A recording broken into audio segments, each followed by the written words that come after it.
Okay, wonderful. Okay, we're now recording with Bob Garvey. Bob, you want to give me your name so we can... Well, it's Robert Gorby, Gorby. Okay.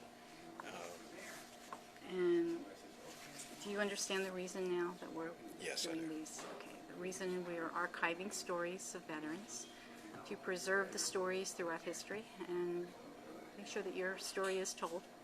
And for future generations, the story will be there. And that's why Okay. we're trying to record it. I'm going to let you sort of give us some background. You tell me what you did and what branch of the service you were in. So, I was a member of the U.S. Navy. I went through boot camp. They had an experimental class where they wanted volunteers to try out for underwater demolition. It was very intriguing, and I tried it and was fortunate to make it through the training. wonderful. Where did you do your training? Little Creek, Virginia, and Roosevelt Roads, Puerto Rico was the final portion. We went to jump school at Fort Benning, underwater swimmer school at Key West, and a couple small stops here and there, escape and evasion in Maine. It was a SEER school. That's for downed pilots, that kind of thing. Basically, it was ongoing training at the teams. We did a lot of training, sniper school, this, that. It was all kind of lumped into what we did. The elite of the Navy is what you were. Were you first drafted into the Navy? Did you join? How did you first? We enlisted. You enlisted. At the time, the draft was going on, but the only people that were being drafted was going into the Army or the Marine Corps. The Navy and the Air Force, you needed to volunteer.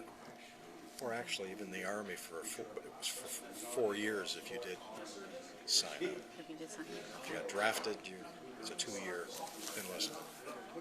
So Okay. that, it wasn't quite so bad. So how many years was the initial training? I know you said it was ongoing, but tell us some of the training that was. When did you first? The first portion was about 6 to 7 months. But once you become part of the teams, it was ongoing. I mean, you're in a platoon, underwater demolition. There was 14 members to a platoon, and you worked in squads. So there's 2 squads, 7 men to each squad. During that time, how many people went into the Navy SEALs? Was it a small group, or were they? There was approximately,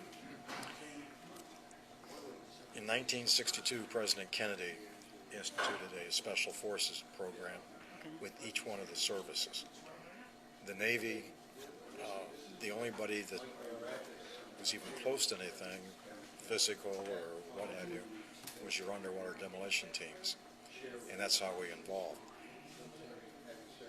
To this day, going back to World War II, the underwater demolition is where we originated, and they took part of the training from the British commandos. It was kind of an involvement. The 3rd week of training, they called it Motivation Week, and you probably average about 4 hours sleep during the week. It's to this day, that 1 week is still part of the training. They really haven't veered too much from that. And it kind of eliminates the boys from the men, I guess you could say. Right, with the boys, right? So anyway, that portion,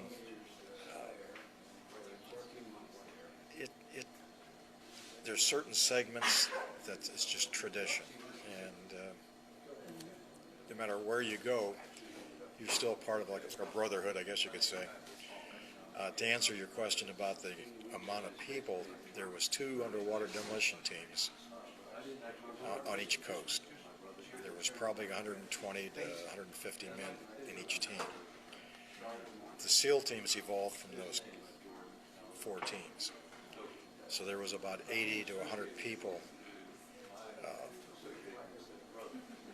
If you took all of it together, there was probably about 600 people to 7, something in that neighborhood. When Vietnam came about, it really drew down on how many people and how many. It was pretty intense. It's hard to keep people in a combat zone. Of course. And when you would come back, you would just kind of rotate right back again. So it was. Now, did you go to Vietnam? What was your I went to Vietnam. Our tours were a little bit shorter because they were fairly intense. We would go. The time we were there would end up to be 7 to 8 months at a deployment. We worked in the Delta. We were always wet. You're working at night. You would get different diseases, or not a disease, Right. but conditions excuse me. from the elements there. Rash, just being wet and Yes. sweaty, and it just wasn't a nice place to. Now, being from Florida really helped as far as getting myself acclimated to everything. But Were you on? Were you actually in Vietnam itself, or were you on ships, or both? Back we and were in forth? Vietnam. No, we were part of the Brown Water Navy, as they call it. We worked exclusively on land at that time. We did go into the water, possibly to retrieve something or something like this, down helicopters or whatever, just to get the munitions off on occasion, not very often. Our job was to find out where the bad guys were and kind of do what we could. What specifics can you tell us about Vietnam? That's some of the clearest memories, whether it's Some of it people, would, the staff, the camaraderie. I mean, what sticks in your mind? What can you tell us the most about Vietnam? well, we were primarily looking for infrastructure, different things that we could actually take care of. When we would go into an area, we would try to set up a network of intelligence in that. We worked a little bit with the CIA, where we could go in and we tried to find the tax collectors. They had perfect records where they were going to get their taxes, their munitions, their areas, and then that's who we would go after. Besides, they carried money too, but that was just one of the side things. But not that it did us any good, but it would put a dent in their operations completely. And you would open up a book and you'd find all the people that were doing their informants in the government, or what have you. If the Army would say, we're going to sweep this area, they would have to notify everybody. And usually it's a 3 or 4 day operation for them to set that up.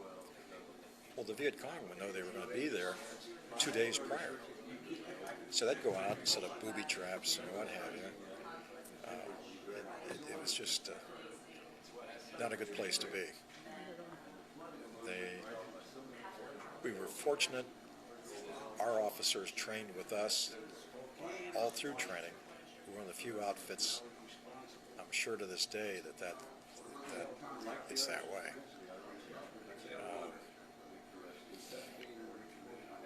And it all goes back to that 1 week, that motivation week. It puts people together. Tell me a little more about the motivation week.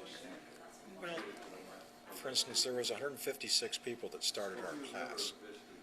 We graduated 28. There were a few classes that graduated none. They would not lower the standards for the training. And there was 2 classes that had no graduates at all.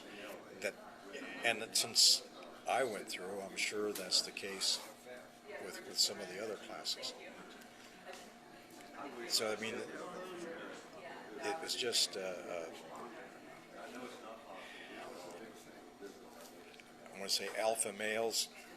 It's kind of an alpha male type of environment. It's really hard to describe everything. No, you're doing well. Okay. Continue. No, it's just whatever is coming back that you want to talk about. Or, you tell us what you remember, what's important to you. During our operations and things, a lot of times we get a hold of someone. We put out that we would give them a reward if they would turn over one of these tax collectors or show us where they were at. Now, the little catch is we'd make them go with us. That way, you're not going into some kind of a trap or anything yourself. And here again, you're having somebody that's taking your money, grabbing your wife or your daughter or what have you, eating your fish, making your son a draftee for them. And you have somebody come along and after to pay to get rid of this guy. It's really not a bad deal. Yeah, we stayed quite busy. I imagine so. How long were you in Vietnam? 8 months. Actually, it was about 7.5. Then we would go back to the States for 7 or 8 months, and we would usually go back over. At that time, I got out of the service. My enlistment was up. So you went 2 times to Vietnam, or No, one? just One once. time. One time is. Most of the people, I was one of the few that wasn't a career designated person. The platoon I was with, I think there was 2 of us that got out. The rest of the guys stayed in. Now, when you went over, what ships did you go over on, or We flew. you flew over? Yeah. On a C-130. One of those cargo planes that you freeze, then you'd land, and you get sweaty, and then you'd freeze. Oh, okay. It's just, no one knew that we existed at the time. We were kind of we were put on a... Secret mission? Pretty much. They had, I don't know if you remember True Magazine. It was back quite a ways. On their front page, they had a picture of one of our guys. Well, they had a $10,000 bounty on anybody that could capture one of us, which was a lot of money at that time in that area there. Who put the bounty? The Viet Cong, North Vietnamese. That's against Geneva Convention rules, but Yes. It's just one of those things. You brought photographs? I brought photographs, kind of some ham shots, different things. This is a weekly thing as far as our scheduling for training. I don't know if I brought in... What we might be able to do, if it's okay, is to get copies of all of these. I made some did you? copies for you. Wonderful. Okay, and then we can keep this collected with the... Okay, it was all together, but everybody's looking through it, and it's kind of sidetracked. That was me in Vietnam. Okay. I don't know if we can get a picture of this at all. You can tell I haven't aged a bit. Not at all.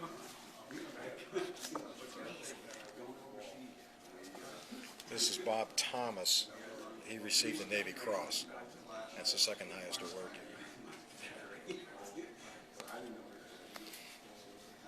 And these are all part of your group? Yes. Okay.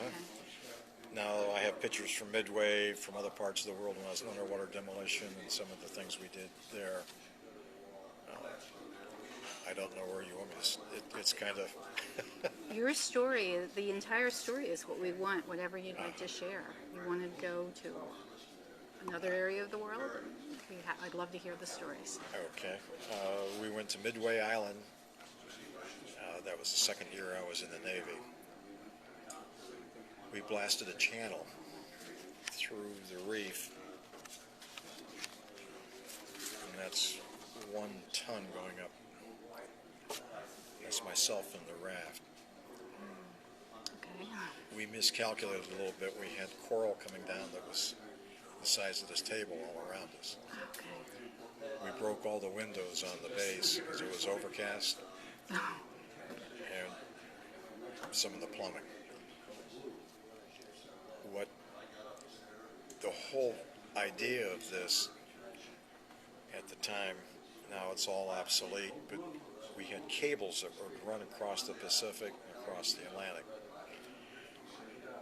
And every 30, 35 miles, there was a little device that would pick up noises from a Soviet sub, the screws and things, and they could track them going across the Pacific and that. Now the Russians would come and they'd drag their anchors, pull up these cables and cut them. And then we'd go back out and get the ends and splice them back together. But there was a listening post here on Midway Island. So we blasted a channel through the reef, and then we encased these cables. Who put the original cables down? Your team? No, the government, the U.S. Navy. Okay.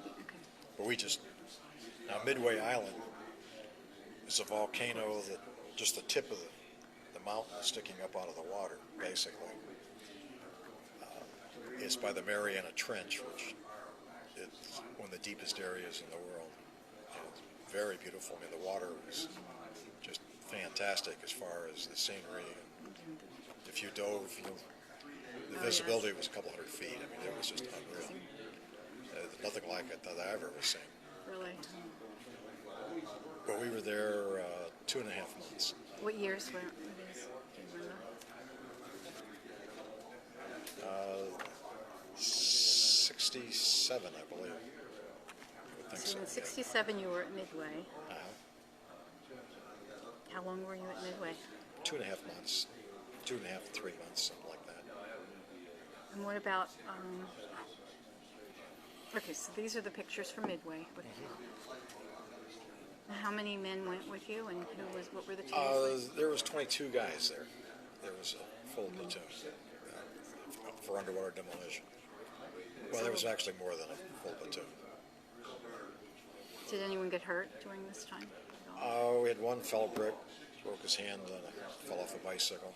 But Oh, okay. nothing. You didn't get the Purple Heart for the No, bicycle. no. That was going back from one of the EM clubs, but anyway, that's. It's an amazing photograph. It's just amazing. I was the photographer for our platoon. I took a lot of pictures, and a lot of them I just left with the Navy. And did, for training purposes, booby traps, I took a picture of just about everything. Okay, this is amazing. Okay, tell me any other. You've got endless amount of stories. I'd love to hear them all. I want to see the shark also. Oh my goodness. Those are from Midway. Beautiful. And you did the underwater photography?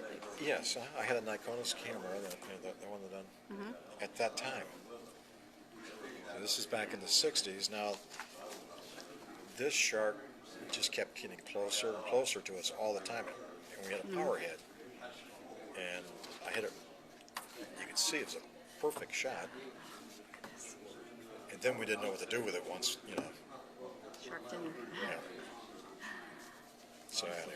Yeah, these are just amazing. Now, I brought the citations and things that I did receive from Vietnam. That's our graduating class.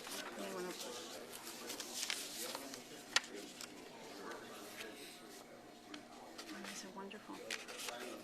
And there's 28 men that graduated? That graduated, huh? That was out of the 156.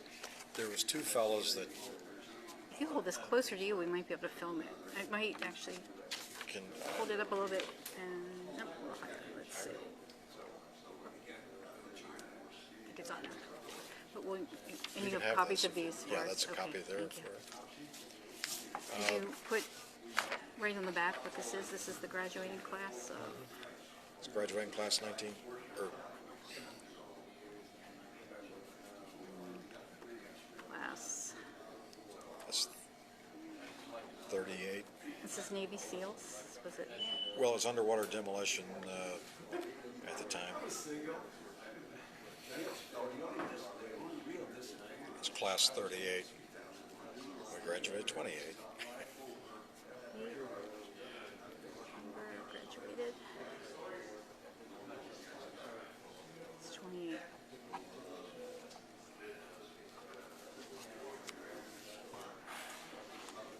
Okay, wonderful. What's in your entire career? Tell me what really sticks out the most. What was there any specific engagements or anything specifically that you As far as sticks out in your mind? It's the most. It doesn't matter what it is. If you could look back at your military career, is there any one event or any one person or one time that just sticks out over everything else you've done? it's hard to pinpoint one thing. If the different things that we did, it's hard to go away from that. One of the things out of 4 years and a few odd months or whatever it was that I was in the service, we were probably stateside 4 or 5 months that I wasn't in either a school or ship somewhere. We got to do a lot of really neat things. For instance, they always sent me, if we stayed in Italy or France and worked with the French divers or something like that, they would send me home, which I dearly loved because you'd have their mothers and grandmothers fixing you a meal. Now, half the time, or a lot of the times, I had no idea what I was eating, but it was always good. And as long as you're not picky, this was a great thing. This is in France and Italy both. Oh yeah, I was completely through Europe. We spent a lot of time in Greece. We did one program. I think they were just trying to. They flew us from Virginia to Boston to Portugal, and they had us down as if we were a soccer team. And these were all just war games, but we got on a sub in Italy. From there, we went into Greece. And we locked out of the sub, and we had this little Greek guy on the beach with 2 lanterns. We paddled into where he was. Now, our objective was to go through and blow up a train where it intersected into a tunnel and a highway at the same place.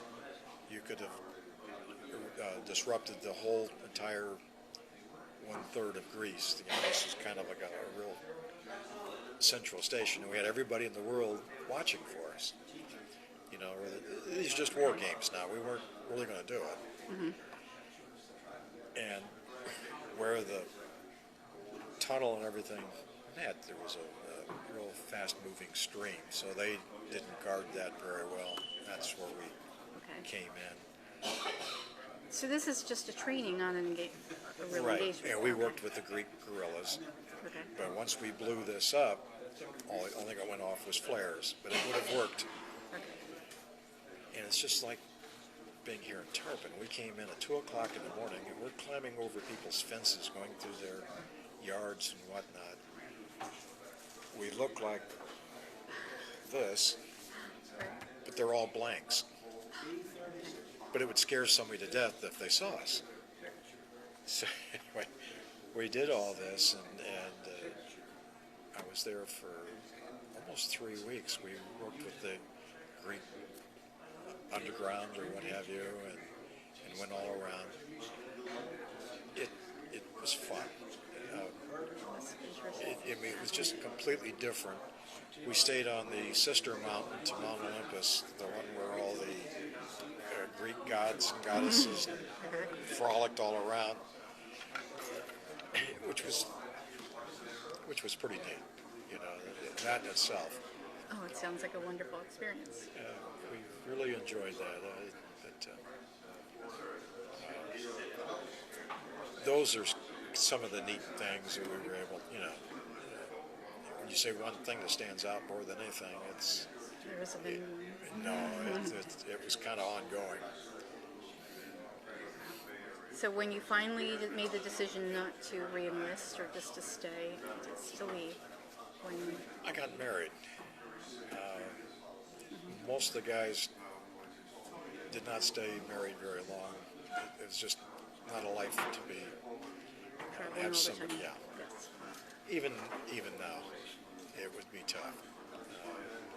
You're married to the Navy, or you're not. You know, It's a very difficult life for them. yeah. Well, you can imagine. I mean, it's you're just not there. Do you have anything that comes back to you from Vietnam? Do you I mean, as far as dreams and dreams things or like memories or anything? Is there anything that still stays with you? that. Or, Oh yeah, it's a constant thing, even now. I mean, we're doing a lot of interviews, and some people. What was it like coming back with the public at the time? That was not a real good thing. My father, he was so proud that I got these medals and things. He tried to get them published in the St. Pete Times and the Clearwater Sun, and they kind of laughed at it. But,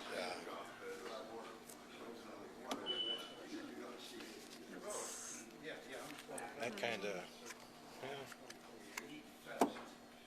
That's what we're finding. I think that's part of why we want to archive some of the stories, because these are, people went in and spent a lot of time.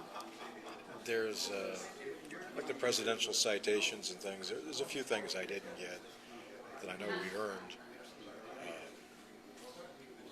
I just got out of the service before they were Right. available. Okay, and what about after you left the service? Did you stay active in any veteran groups or? I'm the veteran representative here. That's Mr. Bilirakis came to me to get this going. We go down to the VA all the time, and I belong to the medical things and everything through the VA. And what career did you take when you left the service? Did you use any skills? No. Blowing up buildings or? Now, I could have actually, I could have gone to work for in Israel. They were trying to recruit a few of us to be training officers and what have you. But here again, that's another part of the world, and yeah, it didn't really interest me at the time. But we were still offered. I've been in sales just about my whole life. In the last 10 years, I've been working at the high school with the autistic kids and things as an assistant. Before that, I was driving a bus for a year. That's how I got back into the school system. Yes. I think you've been doing a lot. Yeah. Well, thank you so much. Is there anything else? You don't want to leave anything out that's important to you. So is there anything else in our stories that you You know, I don't know of anything else. If we did quite a bit. You know, I mean, we stayed. It was a very quick 4 years, I can tell you that. Okay, well, thank you so much for the interview. Sure. And if we can get copies of any of your pictures Sure. to go along with it at some point, that would be lovely. I don't know. I can make some up. If you see anything in here that you would like. These I made copies. These are the training schedules. I'm going to hit this off then. Thank you very much for this interview. Oh, you're